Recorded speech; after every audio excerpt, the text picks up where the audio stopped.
D'abord, merci de l'invitation parce que c'est un sujet qui n'était pas évident et qui m'a permis de revisiter à la fois mes pratiques et les pratiques du service, puisque la question qui m'avait été posée, c'est quelles recommandations. Alors, je n'ai pas la prétention de vous donner des recommandations ce soir, mais quelles recommandations, à partir d'une expérience clinique, peut-on donner pour une bonne prise en charge des douleurs pelvio-périnéales en se situant dans le contexte où on est, à savoir concernant des femmes soit qui ont eu des excisions, soit qui ont été dans des situations de violence.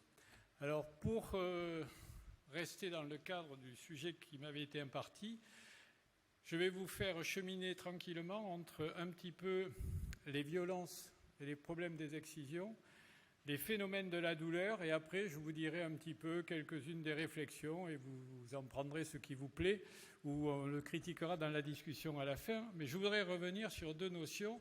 Quand on parle de violence, j'aurais tendance à vous dire, lisez le livre de Marie-France Irigoyen. Vous comprendrez que les violences, ça existe partout, dans tous les milieux et dans toutes les sociétés. Quand vous lisez ce livre, vous revenez déplacé, pour ne pas dire transformé. À côté de ceci, dans ces violences, il y a les mutilations génitales. Je n'ai pas le temps de le développer non plus, mais je le citerai parce que je tournerai autour de ces questions. Et en sachant que ces situations, qu'elles soient de violence ou de mutilation, débouchent sur un phénomène qui est celui de la douleur pelvio-périnéale, mais vous verrez que pas que la douleur pelvio-périnéale, parce que la douleur, c'est d'abord un tout. Si vous reteniez que ça, la douleur impacte l'ensemble de la personne et pas une zone isolée.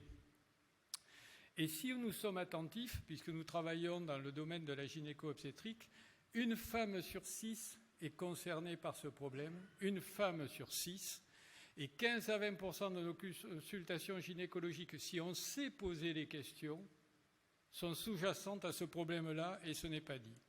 Alors, les recommandations, puisqu'on m'avait posé la question comme ça, je suis quand même allé chercher un petit peu quelques bibliographies, donc je n'ai rien à vous dire. Vous lisez ces deux ouvrages et vous aurez toutes les bonnes recommandations, et ce n'est pas tout à fait ce que je voulais essayer de vous dire. Pour en revenir aux séquelles des mutilations génitales, vous avez ici un panel des lésions et des cicatrices. J'ai éliminé tout ce qui est les accidents, on va dire, ou les traumatismes immédiats. Donc je me suis situé que dans les douleurs chroniques, ce qui est déjà un énorme sujet. Mais je voudrais insister sur des points importants. Vous les avez ici, vous pouvez les lire, et vous voyez que toutes ces questions, que ce soit les cicatrices kéloïdes, que ce soit les infections pelviennes chroniques, les douleurs pelviennes chroniques, etc., etc., je voudrais souligner deux points. C'est que certaines de ces femmes qui ont eu ces excisions se retrouvent avec des incontinences urinaires. Et il faut savoir que l'incontinence urinaire, selon les pays, peut déboucher sur un rejet social, d'emblée. Deuxième notion, c'est que peu de gens savent ce que représente le clitoris. Le clitoris, c'est l'organe le plus sensible. Pour ceux qui ont fait de l'anatomie et de la dissection, c'est une zone qui est la plus sensible puisqu'il y a entre 4000 et 6000 corpuscules de Krauss qui sont les plus sensibles. Il n'y en a même pas la moitié sur le bout du gland d'un homme. Donc on peut comprendre que ce soit une zone particulièrement sensible, sans parler de l'introcision, qui est le phénomène de réouvrir une excision avant des rapports ou avant un accouchement, de la carbonisation des petites lèvres, voire des ouvertures-refermetures qui se font dans certains pays. Donc vous comprenez que l'impact de ces gestes est particulièrement important et peut avoir des complications avec des douleurs, mais aussi des complications psychosexuelles. La femme est un tout, comme l'homme est un tout. Quand on a mal quelque part, c'est la globalité qui est atteinte. Et je voudrais revenir et insister sur une notion qu'on a longtemps négligée et que j'ai appris, puisque depuis une douzaine d'années, je consulte dans un centre de la douleur, c'est l'état de choc au moment du traumatisme. Que ce soit l'excision ou une situation particulière, cet état de choc peut être complètement perturbant et être effacé dans la période immédiate et se révéler aussi bien 10 ans, 15 ans, 20 ans plus tard. Et ça, je l'ai appris au fur et à mesure, et c'est pour ça qu'on ne peut jamais dire qu'une femme a menti sur un dossier parce qu'elle le dit après coup. c'est parce que c'est indicible au moment où on la voit. Et donc, notre rôle, c'est d'ouvrir des portes pour que cette parole puisse un jour advenir. Et tant qu'on n'a pas su l'ouvrir, eh bien, la femme ne pourra jamais l'exprimer, et pourtant, elle sera douloureuse de façon chronique, définitivement. Et c'est un enjeu de nos consultations qui doit tout changer. Je ne parlerai pas des sécheresses vaginales, des troubles du désir, des douleurs au rapport, mais n'oubliez pas ceci dans cette étude qui a été faite, c'est que si on demande à ces patientes comment elles le vivent, 80% ont des flashbacks négatifs de la situation initiale de l'excision. Ceci est, on va dire, local, mais sur le plan général, il faut savoir que ces femmes se vivent déformées, voire dénaturées, moins désirables, avec le concept, notez bien ceci parce que je vais y revenir tout à l'heure, d'un clitoris absent, voire manquant. Alors qu'il faut savoir que certaines qui n'ont pas de douleur, parce qu'il faut savoir que dans 40% des cas, il n'y a pas de douleur vraie, eh bien, à ce moment-là, elles peuvent utiliser la stimulation du clitoris et ça marche très bien. Donc, il faut savoir répondre à ces questions qui les interrogent. Et il faut savoir qu'il y a des intrications avec les problèmes personnels. Donc, douleur pelvienne, mais il faut savoir qu'il y a les excisions, les mutilations génitales, mais il y a à ce moment-là l'association avec toutes les autres pathologies et qu'il va falloir décrypter et analyser. Ce n'est pas une consultation banale. Sans parler de la troisième notion à laquelle je tiens beaucoup, c'est que c'est toute l'image corporelle qui est atteinte et l'image de la féminité. Donc voilà un petit peu ce qui est la première notion de ces traumatismes génitaux. Et la douleur dans tout ça, comment elle peut s'exprimer? En 3 diapos, je vous fais une synthèse qui devrait prendre presque 3 ou 4 jours minimum.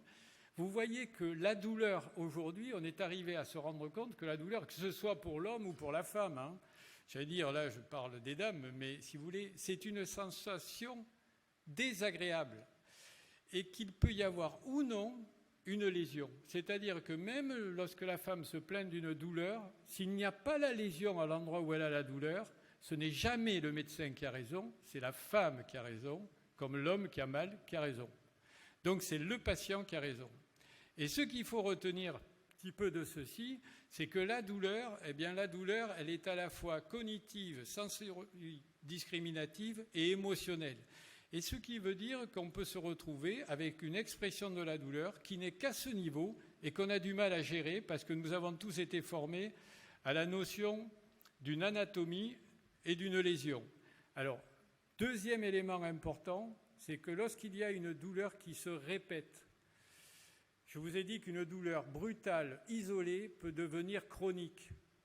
Une douleur répétée ou perçue de façon chronique va devenir un facteur d'hypersensibilisation. Et aujourd'hui, c'est bien décrit, mais je ne l'aborderai pas. C'est juste pour que nous l'enregistrions dans notre tête avec une hypersensibilisation périphérique, secondaire, mais aussi centrale. C'est-à-dire que c'est un petit peu comme les gens qui ont perdu un pied et qui ont mal à l'orteil. Et ceci n'est pas tout, parce qu'aujourd'hui, on a trouvé qu'il y a des mécanismes au niveau de la biochimie de la douleur qui font qu'on va avoir un entretien des phénomènes douloureux qui signifie que la douleur aiguë peut mener également à une douleur chronique. Donc d'un côté, des mutilations génitales, de l'autre, les facteurs de la douleur. Que peut-on faire avec ceci ? Eh bien, il faut avoir en tête que tout ce que je viens de vous raconter, c'est ce qu'on voit ici, c'est-à-dire une douleur aiguë. Mais ce que je vous raconte ici pourrait être très bien appliqué au problème d'un vécu douloureux d'un accouchement. Eh bien, vous vous rendez compte que si cette douleur, par hasard, ou elle continue, ou elle se révèle, elle va venir impacter, à partir d'une lésion qui est ici, des répercussions qui vont être sur la dépression, l'anxiété, l'insomnie ou la fatigue. Et quand on a une patiente qui arrive avec ces signes, eh bien, il va falloir remonter à la lésion initiale. Et il va falloir décrypter ce que cette lésion initiale veut dire, non pas pour nous, mais pour elle. C'était ce qui était exprimé dans la précédente présentation. Qu'est-ce que ça veut dire pour elle ? Alors, quels sont les enjeux, les objectifs ? Eh bien, On n'a pas fait une structure aussi brillante qu'au Diaconès en termes d'organisation, parce que j'ai été impressionné par cette organisation remarquable. On a essayé de faire au mieux, mais on n'a pas su le structurer aussi bien que vous. Eh bien, il faut écouter pour comprendre. La première consultation, ce n'est pas d'analyser une image, ce n'est pas d'analyser un bilan, c'est d'écouter quelqu'un qui va s'exprimer sur ce qui est son vécu et sur ce qui est sa douleur. Et il faut savoir qu'il y a une douleur sans lien apparent avec la lésion et il va falloir décrypter les autres douleurs qui sont tout autour. Sur le plan pratique, eh bien pourquoi écouter ? Eh bien parce que ça va modifier notre technique d'examen et au passage, l'examen pelvien peut devenir éducatif. C'est-à-dire que l'examen pelvien va redevenir une occasion pour la femme de se réapproprier son corps. C'est ça l'examen gynécologique. C'est pas mettre 2 doigts dans un vagin, ça sert à rien. Pourquoi ? Parce que la maladie comme le traumatisme, et le traumatisme comme la maladie, eh bien, met toute notre personnalité en rupture avec notre corps, notre image, notre environnement, mais aussi notre histoire. Comment je vais pouvoir être reconnu dans mon environnement, dans ma situation ? Et donc, la consultation, elle va changer. Elle va changer de modalité parce qu'à partir du mot utilisé par la patiente, on va pouvoir lui décrire un mot médical. Le patient, j'allais dire, j'ai toujours beaucoup de mal à entendre dire « le patient n'a pas su me dire sa douleur » ou n'a pas le bon mot. Je dirais qu'il faut être un peu agressif pour oser employer ce type d'analyse parce que le patient, par définition, ne peut pas avoir le mot médical puisque c'est à nous de le lui donner. Si on rencontre un ingénieur atomique, il va nous parler d'électrons et on aura du mal peut-être à le suivre. Deuxième notion, c'est les rassurer sur leur anatomie et leur normalité, parce que dans 95% des cas, le clitoris est là. Et ça, c'est une des étapes essentielles de leur faire réapproprier leur corps à ce niveau, et puis parler des possibilités thérapeutiques. Un petit mot sur le clitoris, vous avez ici des reconstructions d'images, et voilà l'anatomie classique, avec le clitoris qui apparaît et son capuchon. Et vous voyez ce qui est assez extraordinaire, la richesse vasculaire de cette zone, aussi bien veineuse qu'artérielle, mais aussi l'innervation qui est à ce niveau.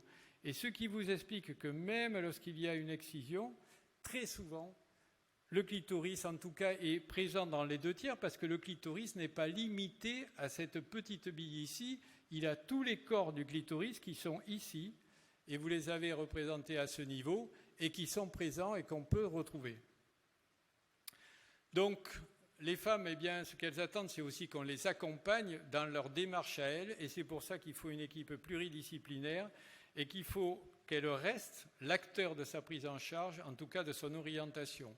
Quant à nous, eh bien, on a peut-être à changer notre façon de percevoir l'entretien, parce que parfois les mots sont impossibles à utiliser. Et c'est notre clinique qui doit nous permettre, à travers le corps et la réaction de la patiente, d'entendre dans un corps souffrant des mots qui peuvent être précis et qui peuvent être orientants sur une pathologie. En clair, ce que je nous invite à faire pour chacun de nous, c'est de savoir travailler dans une communication non verbale sécurisante. Non verbale sécurisante. Pourquoi ? Parce que la douleur peut être toujours un masque sur un problème sexologique et masquer également l'historicité d'un stress ou d'une violence vécue, ou en tout cas perçue comme telle. Pourquoi c'est important et comment on peut essayer de cheminer sur cette approche ? Eh bien, c'est que, je vous l'ai dit depuis le début un petit peu, c'est que la douleur contamine toute notre perception de l'environnement. Et vous voyez ici, c'est des réunions de psychologues avec qui on avait travaillé. La résonance intime d'une douleur, c'est sa mesure subjective, donc il faut aller chercher cette mesure qui est, avec un seul évaluateur possible, la patiente. Nous pouvons l'entendre et l'écouter. Et le danger, c'est que vous comme moi, on a été formés et on a fait de gros progrès après les programmes qui étaient de lutte contre la douleur, et on a dit on s'occupe de la douleur. Mais on s'occupe de la douleur comment ? Et l'intérêt, merci de m'avoir posé la question pour cette présentation, c'est qu'on soigne comment ? On soigne en effaçant la douleur, ce qui est la pire des choses. Alors vous voyez que l'histoire fait qu'on progresse. On ne soignait pas bien la douleur, on prend en charge la douleur, et je me suis rendu compte qu'en prenant en charge la douleur, je ne faisais pas ce qu'il fallait faire. Pourquoi ? Parce qu'on efface la douleur au lieu de comprendre ce qui fait douleur. Et tant qu'on n'a pas compris ce qu'il y a derrière, eh bien, vous voyez, c'est Pierre Basset qui le disait, eh bien, on se préoccupe, nous les soignants, il nous avait envoyé ça à la figure, de la faire disparaître plutôt que d'en comprendre le sens. Ce qui veut dire qu'il va falloir aménager l'examen avec le temps du regard, les regards qui peuvent être très brutaux ou des gestes trop rapides et agressifs. Il faut changer le regard, un regard qui devienne neutre, aseptique, mais qui respecte l'autre. Le geste qui est atraumatique et qui réassure sur le corps, comme je vous ai dit, l'examen pelvien peut être une réappropriation corporelle et une sécurisation, est le mot qui permet de se rassurer. Donc notre rôle en tant que médecin, c'est d'essayer d'ouvrir à des questions que la patiente n'ose pas aborder, et même si on n'a pas de réponse. Ce qui veut dire que notre examen, il doit être global, il doit servir à une éducation thérapeutique avec des outils partagés avec les patients, un dossier, mais aussi des schémas partagés pour comprendre ce qu'on va faire et ce qui se fait. L'autre élément important, c'est de savoir décrypter toutes les pathologies associées, qu'elles soient pelvipérinéales ou autres. Je n'ai pas le temps de les développer, pour déboucher éventuellement sur une prise en charge. Et vous voyez que notre rôle de médecin n'est pas tellement l'acte chirurgical que de rétablir le lien rompu entre une image corporelle et une situation vécue d'agression pour permettre une restructuration personnelle. Donc ça, c'est important, et ça veut dire que le médecin devient dans ce cadre plus un conseiller qu'un opérateur et surtout un accompagnant du suivi thérapeutique pour la patiente. Donc, est-ce qu'on peut faire des propositions, puisqu'on m'avait demandé quelques recommandations? Je vous ai dit que vous aviez l'essentiel des recommandations dans les écrits. Eh bien, vous voyez que ce qui est important, c'est que le patient il vient à notre consultation quelque part dénaturé. Et notre rôle, c'est d'essayer de renvoyer ce patient à sa rencontre pour qu'il reprenne une identité, un avenir et une espérance. Et je vous ai mis ici la citation de Denis Lecoq, qui est aussi un psychologue, qui mettait que notre rôle de médecin, c'est d'être un accompagnant pour renouer à l'intérieur de lui-même, chez le patient, avec une source de vie qui peut éclairer l'existence. En clair, reconstruire le passé pour réorganiser l'avenir. Donc, en pratique, face aux douleurs pelviennes chroniques, première chose, c'est reconnaître la douleur, même si on ne l'a pas comprise. Même si nous, soignants, nous ne l'avons pas comprise. Et l'altération de l'image corporelle. Mettre en place une démarche clinique partagée avec des staffs aux besoins des réunions pluridisciplinaires. On a l'habitude de travailler en binôme avec des consultations. Rassurer la patiente sur son intégrité corporelle. C'est un point essentiel de lui faire comprendre que son intégrité est respectée et qu'elle a toutes les possibilités en main, c'est le cas de le dire, pour essayer d'améliorer sa prise en charge. L'informer sur les possibilités de chirurgie et les risques. Il n'y a pas de chirurgie sans risque, c'est un chirurgien qui vous l'assure. Et dépister les lésions associées. Et ceci étant, ça me permet de conclure que notre pratique a de l'avenir et pas simplement de faire du regard sur ordinateur ou sur machinerie, et je me sers beaucoup de l'IRM. Mais que l'acte médical, je ne me suis pas appuyé sur des écrits de médecins, est un subtil mélange de connaissances scientifiques et de savoir-faire relationnel. Merci de m'avoir obligé à y réfléchir aujourd'hui. La médecine doit donc rester un art où la façon de prescrire vaut largement ce qui est prescrit. Et donc, dans ce cadre-là, on a mis en place à Nîmes des formations justement au niveau de la prise en charge des troubles et des douleurs du périnée, en particulier avec une collègue sage-femme, Chantal Favre, sur la protection des douleurs du périnée. Je vous remercie.